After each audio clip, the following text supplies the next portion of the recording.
तो उसी वक्त असम में भारतीय जनता पार्टी का सबसे बेहतरीन प्रदर्शन अब तक का 93 सीटों पर 93 सीटों पर भारतीय जनता पार्टी प्लस वहां पर बढ़त बनाए हुए और पिछली बार से बेहतर प्रदर्शन। तीसरी बार जब भारतीय जनता पार्टी वहां पर चुनाव जीत रही है लगातार, उसमें सबसे बेहतर प्रदर्शन 28 सीटों पर कांग्रेस प्लस वहां पर है। हम साफ बता रहा है कि किस तरह से भारतीय जनता पार्टी ने इस बार परफॉर्म किया है। 60 सीटें अपने दम पर वो पिछली बार लाए थे, उसमें जोड़ लीजिए असम गण परिषद के 9 69, फिर 6 जोड़ लीजिए यूपीपीएल के जो पिछली बार थे तो 69 और 75 होता है, और बोडो पीपल फ्रंट के 4, तो कुल मिलाकर 79 सीट्स पर वो थे पिछली बार। लेकिन इस बार अगर वो 93 पहुंच गए हैं, और सेंचुरी की बात हेमंत बिस्वा शर्मा की 2 बार हम लोगों ने इंटरव्यू किया, वो पंचायत में भी आए, एजेंडा आज तक में भी आए, और हर बार वो कह रहे थे कि इस बार सेंचुरी मारेंगे, और उनके दम पर हेमंत बिस्वा शर्मा के चेहरे और भवानीपुर से सेकंड राउंड की लीड आ चुकी है शुभेंदु अधिकारी 6380 वोट, ममता बनर्जी 4882 वोट। शुभेंदु अधिकारी एक बार फिर वहां पर आगे जा चुके हैं, एक बार फिर कलेक्टर। क्या हो रहा है? फिर ज्ञानेश कुमार याद आएंगे ईवीएम। पिछली बार भी देखिए ऐसा ही हंगामा था, जब आप जीत गए तो चुप हो गए। नहीं, बात हार जीत की नहीं है। तो आज इस पे बात कीजिए ना। नहीं, इसलिए करना है क्योंकि इलेक्शन कमिश्नर की ये आप लोग पीठ उन्हीं की थपथपाएंगे ना कि भाई एसआईआर करवा के इन्होंने ये चुनाव करवा दिया। दिलीप घोष तो कह रहे थे कि 40,000 वोट हटाए भवानीपुर में, वो बोगस वोटर थे। नहीं, उनको हटाने की वजह से जीत रहे। नहीं, बोगस वोट से अगर जीतना होता तो बोगस वोट अगर उतना गिरा, वोट कितना गिरा आप ये देखिए ना, जितना पिछली बार जो वोट गिरा आप डिनायल में रहिए। इस बीच हम अपने दर्शकों को बता दें, भवानीपुर में सेकंड राउंड की वोटिंग के बाद शुभेंदु अधिकारी 6380 वोट उनको मिले हैं, और ममता बनर्जी को 4822 वोट। तो अभी जो इस वक्त आ रही है स्थिति बिल्कुल साफ है कि एकदम 2000 के आसपास के वोट से शुभेंदु अधिकारी आगे चल रहे हैं। लेकिन आप भी समझ रहे होंगे 1500 से ममता बनर्जी पीछे हुई हैं। अभी आप भी समझ रहे होंगे, हम एब्सोल्यूट नंबर्स आपको बता रहे हैं, अभी बहुत शुरुआती है। शुभेंदु अधिकारी 6380 वोट, ममता बनर्जी 4822 वोट, अभी बहुत शुरुआती है। लेकिन जरा असम पर बात करनी चाहिए। 58,000 के तो मार्जिन से वो जीते थे ममता बनर्जी। अंजना, लेकिन बात असम की भी होनी चाहिए, क्योंकि आज की स्थिति में असम जैसा क्लियर पिक्चर उभर कर कहीं और राज्य में नहीं उभर कर आ रहा है, और वहां पर पहले से यह कहा जा रहा था कि भारतीय जनता पार्टी आराम से जीत जाएगी। जरा असम के नंबर अगर हम कंप्यूटर बाबा में दिखा दें, पता चल पाएगा कि कौन से इलाके में किस तरीके से भारतीय जनता पार्टी का प्रदर्शन ठीक तरीके से रहा है। यह बीजेपी की दफ्तर कोलकाता से की तस्वीरें यहां पर चल रही है। सुबह वहां पर मुनीश बता रहे थे कि अभी तक तैयारियां शुरू नहीं हो चुकी है, लेकिन जैसे यहां पर रुझान आना शुरू हो चुका है, 144 सीटों के रुझान। मुनीश पांडे वहां पर जानकारी दे रहे हैं। आखिरकार मिठाइयों का वेस्ट बंगाल बीजेपी का जो दफ्तर है वहां पर आना शुरू हो गया है। इस वक्त हम बीजेपी का जो कोलकाता में ऑफिस है वहीं पर मौजूद हैं, और आखिरकार जिन लड्डुओं का इंतजार था वो लड्डू और बाकी जो मिठाइयां हैं, समोसे और उसके अलावा जो चॉप होता है, वो सब कुछ आना शुरू हो गया है। तो देखिए किस तरीके से इंतजार किया बीजेपी ने, और उसके बाद जब अब लग रहा है कि अब यहाँ पर सरकार बन सकती है, उसके बाद यहाँ पर मिठाइयाँ मंगाई गई हैं, और जो सेलिब्रेशन है वो कह सकते हैं कि कहीं ना कहीं शुरू हो गया है। दादा एक बार दिखाइए आप क्या है डब्बे में। तो इसमें आपको दिख सकता है एक समोसा है, एक चॉप है, और उसके अलावा खीर कदम, और उसके अलावा डब्बों में क्या लड्डू भी है? हाँ, लड्डू भी है। लड्डू तो हम लोग का कमल है, लड्डू तो ज्यादा लड्डू ही है।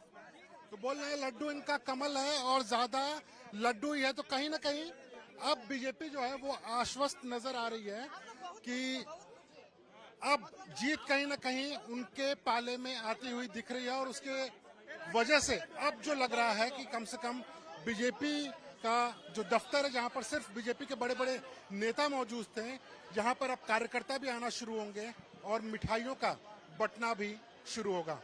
कैमरामैन संजीव के साथ मुनीश पांडे, कोलकाता। में जो वहां का दफ्तर है भारतीय जनता पार्टी का, वहां पर लड्डू पेड़ा आना शुरू हो चुका है। हालांकि अभी संख्या कम है, धीरे धीरे बढ़ता जाएगा। लेकिन असम की बात करना जरूरी है, क्योंकि बीजेपी ने यहां पर तीसरी बार अपनी सरकार रिपीट करते हुए नजर आ रही है। जरा असम के नंबर्स देख लेते हैं, क्योंकि असम के भीतर भारतीय जनता पार्टी का प्रदर्शन पिछली बार के मुकाबले भी। और इस बीच बड़ी खबर इस वक्त आ रही है, वो भी जरा पहले आपको बता दें नंबर दिखाने के पहले। आरजी कर पीड़ित की मां रत्ना देवनाथ भी वहां पर आगे चल रही है। 2000 वोट से 3000 वोट से वहां पर आरजी कार पीड़ित विक्टिम की मां रत्ना देवनाथ भी पानीहाटी वहां की पर सीट आगे से चल वो रही है। चुनावी बानीहाट मैदान में है और पानीहाटी की सीट पर रत्ना देवनाथ जो कि आरजीकर जो इंसिडेंट हुआ था उसकी पीड़िता की मां है, बीजेपी के टिकट पर चुनावी मैदान में है और वो फिलहाल रत्ना और ये देवनाथ सारी आगे चल रही है। सीटें उस दिन प्रेसिडेंसी चर्चा के इसलिए इलाके हुई में थी आती कि हैं। पानीहाटी में टीएमसी के कार्यकर्ताओं ने उनका घेराव कर दिया था और उनको आगे नहीं जाने दे रहे थे। इस तरह का आरोप उनकी तरफ से था, लेकिन ये देखिए वो आपको देख रहे हैं और ये शिवशंकर घोष यहाँ पर पीछे TMC के। ये अगर तस्वीर देखे तो समझ में आता है कि बंगाल के भीतर भी 145 सीटों पर 145 सीटों पर वहां पर भारतीय जनता पार्टी आगे चल रही है। 119 सीटों पर तृणमूल कांग्रेस यहां पर आगे चल रही है। लेकिन एक बार फिर मैं आपको असम की तरफ लेके आऊंगा, लेकिन लगातार हमारे यहाँ पर रुझान एक के बाद एक यहाँ पर रुझान हमारे पास आ रहे हैं।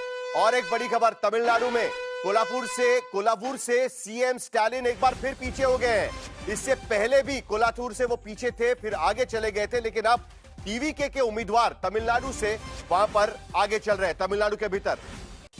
और उसके साथ साथ सीएम स्टालिन के बेटे उदयनिधि भी वहां पर पीछे चल रहे। इन्हीं के बयान पर पूरा बवाल भारतीय जनता पार्टी ने खड़ा किया था, जो सनातन को लेकर उनका बवाल था।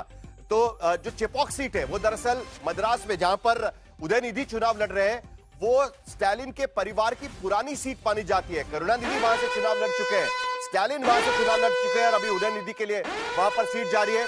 लेकिन वहां पर भी वो वहां पर, और असम में इतिहास बनाने की ओर भारतीय जनता पार्टी जाते हुए 94 सीटों पर वहां पर भारतीय जनता पार्टी प्लस आगे चल रही है। 28 सीटों पर वहां पर कांग्रेस प्लस वहां पर आगे चल रही है। रुझान नतीजे बने तो बीजेपी का सबसे बेहतर प्रदर्शन आज तक की स्थिति में है और 126 सीटों में अगर 94 सीटें बीजेपी ले जा रही है तो आप कल्पना कर सकते हैं कि किस तरह का एक तरफा नतीजा रुझानों के मुताबिक आता हुआ दिखाई दे रहा है। असम में इतिहास रच रही है बीजेपी। चलिए असम के भीतर की तस्वीर जरा देख लीजिएगा। सीट के मुताबिक अगर हम देखें तो देखिए पूरा केसरिया रंग छाया हुआ है असम के भीतर। 94 प्लस 16 सीटें पिछली बार के मुकाबले ज्यादा सीटों पर वो आगे चले। और यही अगर रुझान अगर नतीजों में तब्दील होते हैं तो 16 सीटों का गेन भारतीय जनता पार्टी को, बीजेपी को, कांग्रेस पार्टी को 2 सीटों का नुकसान। पार्टीवार अगर हम नतीजे इस तरीके से देखें तो हमें समझ में आएगा कि किस तरीके से बीजेपी ने 76 सीटों पर, भारतीय जनता पार्टी यहां पर आगे चल रही है।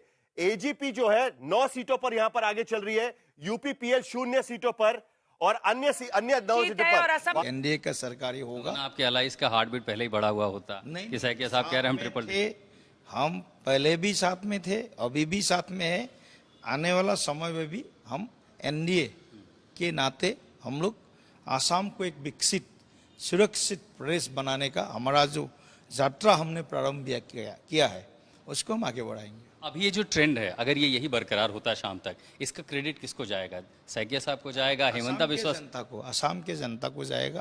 ठीक है, आसाम के जनता ने तीसरी बार के लिए भाजपा के ऊपर, एनडीए के ऊपर जो भरोसा जताया है और तमाम हमारे जो कार्यकर्ता है, हमारे वरिष्ठ नेतागण हैं, प्रधानमंत्री नरेंद्र मोदी जी से लेकर नितिन नवीन जी से तक, अमित शाह जी तक, सभी हमारे नेता, राष्ट्रीय नेतृत्व और प्रदेश में आसाम के लोकप्रिय मुख्यमंत्री डॉक्टर हिमंत बिस्वा शर्मा का नाम तो बोलने का आवश्यक नहीं है, उनको भी क्रेडिट जाएगा, सर्बानंद सोनोवाल जी को भी जाएगा। आसाम में भी हर स्तर के कार्यकर्ताओं को ये क्रेडिट जाएगा, क्योंकि ये इतना इजी नहीं है। तीसरी बार के लिए आसाम जैसे प्रदेश में जहाँ पर 35% मुस्लिम पॉपुलेशन है, वहाँ पर तीसरी बार के लिए सरकार बनाना बहुत बड़ा एक उसके लिए साधना, उसके लिए तैयारी करना पड़ता है। लग रहा है कि वो चुनौतियां पार तो कर गए, नेतृत्व वही होगा, हेमंता बिस्वा शर्मा के सर पे ही ताज। देखिए वही तो है नेतृत्व, और कौन है दूसरा? तो कोई चेंज ऑफ गार्ड नहीं है, सब कुछ बस हमारे सामने तो किसी को नहीं बोला गया है। हेमंत बिस्वा शर्मा जी ने 5 साल अच्छा नेतृत्व दिया है, पास हो गए एग्जाम में। तो एग्जाम में पूरा पास नहीं है, विद डिस्टिंक्शन उनको मार्क्स मिला है। चलिए डिस्टिंक्शन मिला है, बाकी देखते हैं नतीजे कैसे होते हैं। यहाँ पर भारतीय जनता पार्टी के असम के अध्यक्ष कह रहे हैं कि सभी इलाकों में उन्हें अच्छी सीट आई हुई है। क्षेत्रवार जरा एक बार देख लेते तो समझ में आ जाएगा कि क्या सचमुच में भारतीय जनता पार्टी सब जगह पर ठीक चल रही है। पिछली बार लोअर असम के भीतर भारतीय जनता पार्टी का परफॉर्मेंस ठीक नहीं रहा था, इस बार भी देख लीजिएगा भारतीय जनता पार्टी को 3 सीटें ज्यादा, 10 सीटों पर भारतीय जनता पार्टी पहुंचते हुए, लेकिन कांग्रेस का परफॉर्मेंस भी अगर हम देखें तो 5 सीटों से बढ़ते हुए वहां पर नजर आ रहा है। उसी तरीके से सभी बोडोलैंड बीटीसी में भारतीय जनता पार्टी का परफॉर्मेंस 8 सीट से सुधरता हुआ वहां पर नजर आ रहा है। मध्य असम और ऊपरी असम में भारतीय जनता पार्टी ने हमेशा अच्छा किया, इस बार 2 सीटों से और उनका परफॉर्मेंस बढ़ा है और ऊपरी असम में भी 11 सीटों का फायदा, कुल मिलाकर जहां पर उनका गढ़ है वहां पर परफॉर्मेंस ज्यादा और किया हुआ है। जहां पर वो पिछले चुनाव में कांग्रेस पार्टी से पीछे थे वहां पर भी उनकी सीटें बेहतर होती हुई यहां पर नजर आ रही है। इसका मतलब है कि असम में पूरा डोमिनेंस असम का आप बता रहे थे। इस बीच देखिए 150 पर पहुंच गई बीजेपी, 148 पर बीजेपी पहुंच गई है, 148 सीटों पर रुझान में वो आगे है और एकदम ऐसा मतलब बहुमत का आंकड़ा है वो बन रहे हैं। शुभेंदु अधिकारी भवानीपुर से फिर आगे हो रहे हैं और शुभेंदु अधिकारी आगे चल रहे हैं। अनिर्बान की जल्दी से आपको ये ग्राउंड रिपोर्ट दिखाते हैं।